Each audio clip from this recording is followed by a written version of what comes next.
আজকে একটা জিনিস দেখেন, ডিম কিন্তু সবাই খাইছেন।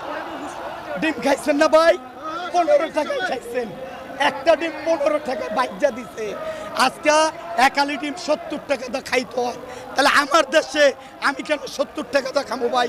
বিগত আমলে 6 মাস আগে যদি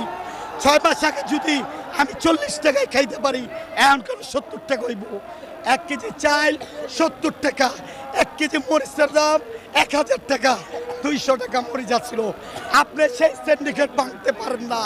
এখন সব দায় গরিবের উপরে দিতেছেন।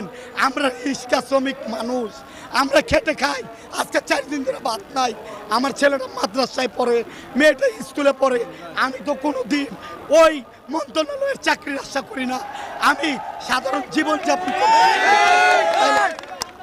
তাহলে আমার দেশের আমার মৌলিক অধিকারের জন্য আমি যখন আবেদন করুম, আমার গলা কেন চাইবা ধরবেন ভাই?